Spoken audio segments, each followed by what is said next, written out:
Washington in a nuclear standoff with North Korea more than 2 decades ago, long before the reclusive government had atomic weapons that could threaten America. U.S. officials planned for war. Declassified documents published yesterday show the United States believed its military and South Korea's forces would undoubtedly win a conflict on the divided Korean peninsula, with the understanding it would cost many casualties. The Pentagon estimated at the time that, if war broke with Korea, some 52,000 American service members would be killed or wounded in the first 3 months. South Korean military casualties would total 490,000 in that time. And the number of North Korean and civilian lives claimed would be enormous, according to The Two Koreas by Don Oberdorfer, a definitive modern history of Korean Peninsula.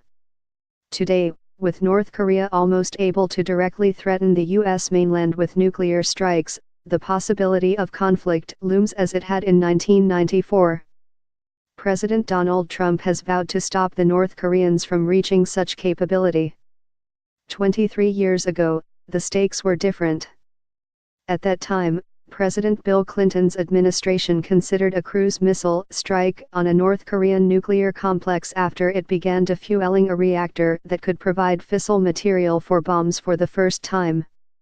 Former President Jimmy Carter headed off a conflict, meeting with founding North Korean leader Kim Il-sung and helping seal an aid for disarmament agreement. The pact endured for nearly a decade, despite frequent disputes and periodic flare-ups on the peninsula. We had taken a very strong position that we would not permit North Korea to make a nuclear bomb, William Perry, who was Defense Secretary during the crisis, said this week. We have said that many times since then, but then we really meant it. A declassified transcript published by the National Security Archive at George Washington University records Perry's discussion on the standoff with South Korea's president in 1998. Perry was by then Clinton's special envoy for North Korea. Perry told President Kim Dae-jung that the U.S. had planned for a military confrontation and that with the combined forces of the ROK and U.S., we can undoubtedly win the war. ROK refers to the abbreviation of the South's official name, the Republic of Korea. Speaking to South Korea's Kim, who pursued a sunshine policy of diplomatic outreach to North Korea, Perry said the war involves many casualties in the process.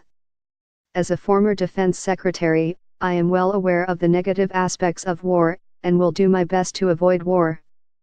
North Korea has since made leaps and bounds in its nuclear and missile development, particularly under its current young leader, Kim Jong-un.